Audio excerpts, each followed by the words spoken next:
भारत सरकार के पूर्व केंद्रीय मंत्री व स्वर्गीय रामविलास पासवान को जिस प्रकार बिहार विधानसभा बजट सत्र के दौरान सदन के अंदर राष्ट्रीय जनता दल के विधायकों के द्वारा बेचारा शब्द बोलकर संबोधित करना भारी फजीहत पड़ गया है। देखिए हमारी ये खास रिपोर्ट।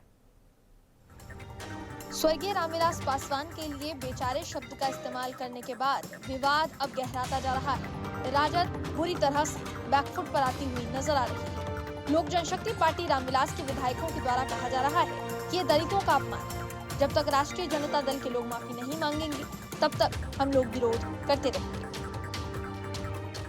आप सभी बात बोलिए, लेकिन शब्दों का चयन जो है वो सही होना चाहिए। आप किस हिसाब से बेचारा कर रहे हैं? रामविलास पासवान जी को पहले वो अच्छा से जानते हैं। पासवान कहने से हो जाएगा क्या? सिर्फ अपने आप को पासवान बताने से हो जाएगा क्या? रामविलास पासवान जी के ऊपर में आप बेचारा शब्द कैसे आप बोल सकते हैं? जो आज जितना इनका राजनीतिक करियर है उससे कई गुना उनका राजनीतिक करियर है। वो छह प्रधानमंत्रियों के साथ काम कर चुके हैं, कई मंत्रालयों का काम संभाल चुके हैं, कई मंत्रालयों में उन्होंने काम किया है। आज तक उन पे कोई एक आरोप तक नहीं लगा सकता है। सरदार रामविलास पासवान जी उस शख्स का नाम है जो पद्म भूषण में है, और उनके ऊपर आज तक किसी भी तरह का कोई भी वाद विवाद या कोई भी नेता ने आज तक आरोप प्रत्यारोप नहीं लगाया। उसके विषय में आप बेचारा सब कैसे बोल सकते हैं? और मुझे लगता है कि कहीं भी इसको जातिगत बात उनको नहीं बोलना चाहिए, तो और गलत वो बोल रहे हैं। कभी भी आदमी को चीजों की बात करनी चाहिए, मर्यादाओं की बात करनी चाहिए, न कि जाति की बात करनी चाहिए। वहीं भारतीय जनता पार्टी के विधायक और पूर्व उप मुख्यमंत्री तारकेश्वर प्रसाद ने कहा कि राष्ट्रीय जनता दल की शुरू से ही संस्कृति रही है दलितों का अपमान करना।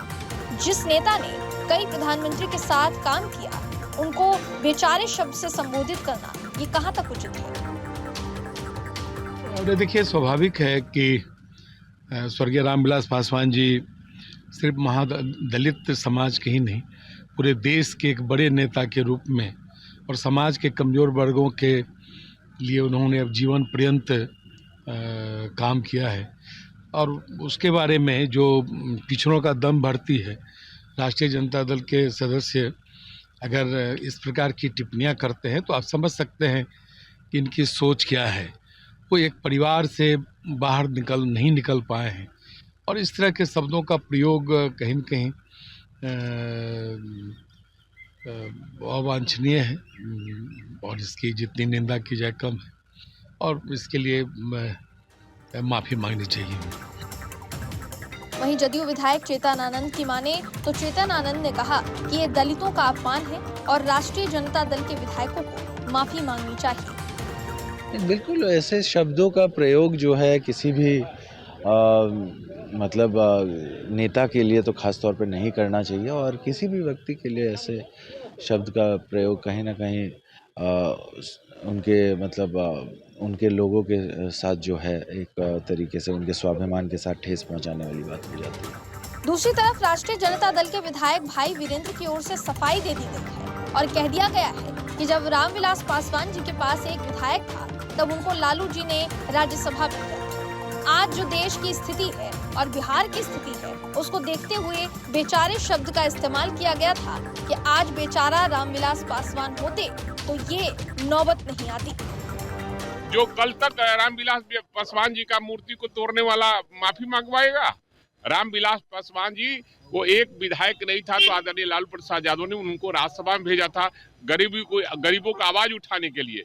अगर कोई मामला होता है, आज गांधी जी नहीं है हमारे बीच, महात्मा गांधी, देश की आजादी में अहम भूमिका उनकी रही है। अगर आज कोई कहता है कि बेचारे गांधी जी रहते तो ऐसे नहीं होता, वैसे तो बेचारा शब्द एक बोलने का तरीका है और क्या। स्वर्गीय रामविलास पासवान जी को जिस तरीके से राष्ट्रीय जनता दल के सदस्य की ओर से जो बेचारा शब्द किया गया, बोला गया, उसके बाद जो है पूरी तरीके से बिहार विधानसभा के अंदर जो है गहमागहमी देखने को मिला, जहां सत्ता पक्ष के जो तमाम जो विधायक हैं कह रहे हैं कि दलितों का अपमान है। वही दूसरी तरफ जो है राष्ट्रीय जनता दल के जो विधायक हैं वो कह रहे हैं कि अगर दलितों का अपमान है तो उनके अम्बेडकर जी की दूसरी उपाधि जो कहा जाता है स्वर्गीय रामविलास पासवान जी की, तो उनकी प्रतिमा को क्यों 12 जनपद जो उनके आवास था वहाँ से सीधे सड़क पर फेंक दिया गया था। कैमरा पर्सन विकास चंद्र, विवेक रंजन, राष्ट्रीय समाचार, पटना।